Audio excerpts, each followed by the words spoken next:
وہاں سے جب واپس آ رہے تھے تو آقا کریم نبی رحمت صلی اللہ علیہ وآلہ وسلم جرانہ کے مقام پر قیام کیا. تو آقا کریم نبی رحمت صلی اللہ علیہ وآلہ وسلم نے سیدنا بلال رضی اللہ تعالیٰ عنہ کو حکم دیا کہ اذان دیجئے. ادھر بلال رضی اللہ تعالیٰ عنہ اذان دے رہے تھے اور ادھر اوس بن ربیعہ رضی اللہ تعالیٰ عنہ یہی کلمات دہرا رہے تھے. آقا کریم نبی رحمت صلی اللہ علیہ وآلہ وسلم نے سر پہ ہاتھ پھیرا اور دعا کی، یا اللہ اسے اسلام کی برکت سے مالا مال کر. آقا نے انہیں حکم دیا کہ آپ اوس بن ربیعہ رضی اللہ تعالیٰ عنہ کو حرم مکہ کا موزن مقرر کر دیں.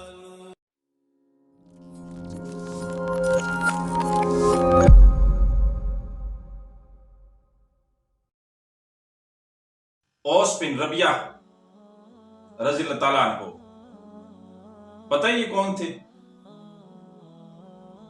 یہ چرواہا تھے، بکریاں چرایا کرتے تھے.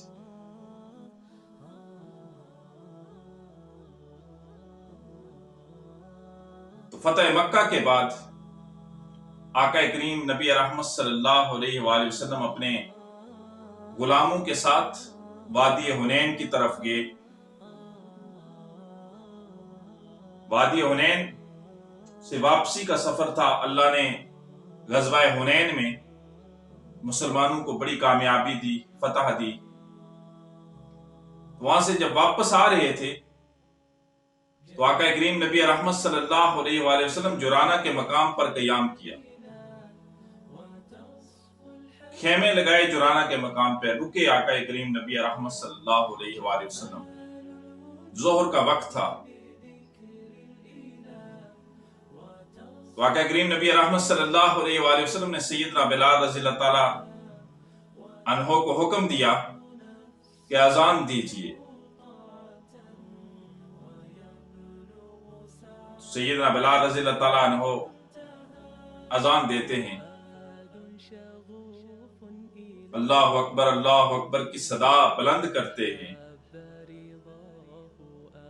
تو اوس بن ربیعہ رضی اللہ تعالیٰ عنہ جو اپنے دوستوں کے ساتھ جرانہ کے پہاڑوں پہ بکریاں چرا رہے تھے، جب یہ آواز ان کے کانوں تک پہنچی نا، یہ دل نشین، یہ دلکش آواز، تو اوس بن ربیعہ رضی اللہ تعالیٰ عنہ خوش مزاج تھے. تو انہوں نے ان کلمات اللہ اکبر کی نقل کرنا شروع کر دی. ادھر بلال مسلمانوں کے کیمپ میں اللہ اکبر کی صدا بلند کرتے. ادھر بلال رضی اللہ تعالیٰ عنہ اذان دے رہے تھے اور ادھر اوس بن ربیعہ رضی اللہ تعالیٰ عنہ یہی کلمات دہرا رہے تھے. آواز بڑی پیاری تھی اور پھر خوش قسمتی راہ دیکھ رہی تھی. ہوا یہ کہ اوس بن ربیعہ کی جو آواز تھی نا، وہ آقا کریم نبی رحمت صلی اللہ علیہ وآلہ وسلم کی سماعتوں سے آ کے ٹکرائی. اذان ختم ہوئی تو آقا کریم نبی رحمت صلی اللہ علیہ وآلہ وسلم نے سیدنا علی رضی اللہ تعالیٰ عنہ اور سیدنا زبیر رضی اللہ تعالیٰ عنہ کو حکم دیا کہ جاؤ، یہ جو لڑکا اذان دے رہا تھا، اذان کا جواب ان کلمات کی جو نقل کر رہا تھا، اس کو بلا کے لے آؤ. دونوں غلام جاتے ہیں، تینوں لڑکوں کو آقا کی خدمت میں حاضر کرتے ہیں. آقا کریم نبی رحمت صلی اللہ علیہ وآلہ وسلم نے پوچھا، اذان آپ دے رہے تھے؟ گھبرا گئے، ڈر گئے کہ ہم تو نقل کر رہے تھے، ہم تو مذاق اڑا رہے تھے. اس مذاق اڑانے کے چکر میں پتہ نہیں ہمارے ساتھ کیا ہونے والا. گھبرا کے انکار کر کے نہیں ہم اذان. تو قربان جاؤں آقا کریم نبی رحمت صلی اللہ علیہ وآلہ وسلم کی شفقت پر. فرمایا مجھے اذان اچھی لگی. پہلے ایک سے فرمایا کہ آپ وہ کلمات دہراؤ. ایک لڑکے نے اذان دی، وہ آواز نہیں تھی جو آقا نے سنی تھی. پھر دوسرے سے فرمایا، دوسرے نے وہ کلمات بلند کی، اللہ اکبر اللہ اکبر.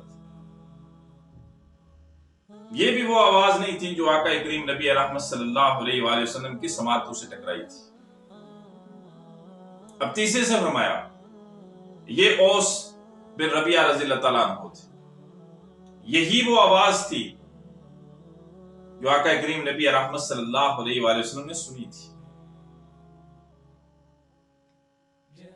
جب اوس بن ربیعہ رضی اللہ تعالیٰ عنہ نے یہ کلمات بلند کیے، اللہ اکبر کی صدا لگائی، تو یہی وہ آواز تھی. آواز بڑی دل نشین تھی، دلکش آواز کے مالک تھے. تو آقا کریم نبی رحمت صلی اللہ علیہ وآلہ وسلم قربان جاؤں آگے کی طرف بڑھے تو گرمی سے بچنے کے لیے نا اس اوس بن ربیعہ رضی اللہ تعالیٰ عنہ نے اپنے سر پہ کپڑا باندھا ہوا تھا، اس کپڑے کو اتارا. آقا کریم نبی رحمت صلی اللہ علیہ وآلہ وسلم نے سر پہ ہاتھ پھیرا اور دعا کی، یا اللہ اسے اسلام کی برکت سے مالا مال کر. ادھر دعا کی، ادھر دل کی کیفیت ہی بدل گئی. چند منٹوں میں اوس بن ربیعہ رضی اللہ تعالیٰ عنہ جو کفر اور شرک کے دلدل میں تھے، اسلام کے راہی بن گئے. آقا کریم نبی رحمت صلی اللہ علیہ وآلہ وسلم کے ساتھ مکہ تشریف لاتے ہیں، اور اس وقت مکہ کے گورنر سیدنا عطا بن اسید رضی اللہ تعالیٰ عنہ. آقا نے انہیں حکم دیا کہ آپ اوس بن ربیعہ رضی اللہ تعالیٰ عنہ کو حرم مکہ کا موزن مقرر کر دیں. اللہ اکبر، کیا قسمت پائی ہے، کیا قسمت پائی ہے. کہاں ایک چرواہا اور کہاں اتنے فضیلت والے گھر. اس زمین پر سب سے فضیلت والا اور سب سے افضل اگر کوئی گھر ہے تو حرم مکہ ہے، وہ خانہ کعبہ ہے. کہاں ایک چرواہا اور کہاں اتنے بڑے فضیلت والے گھر کا موزن. اور موزن کی تو ویسے ہی دوسری بات، موزن کی بڑی فضیلت ہے. ایک عام موزن، عام مسجد کا موزن، اس کی بہت بڑی فضیلت ہے. اور جو حرم مکہ کا موزن ہو، اللہ اکبر، اس کی کیا شان ہے. پھر تقرری ہو گئی موزن کے لیے. اور روایت میں آتا ہے نا کہ جب تک اوس بن ربیعہ رضی اللہ تعالیٰ عنہ زندہ رہے، آپ خانہ کعبہ کے موزن رہے. اور صرف یہ ہی نہیں بلکہ 300 سال تک آپ کی نسل سے نسل در نسل، یعنی آنے والی نسلیں 300 سال تک خانہ کعبہ کی موزن رہیں، خانہ کعبہ میں اذان دیتے رہے.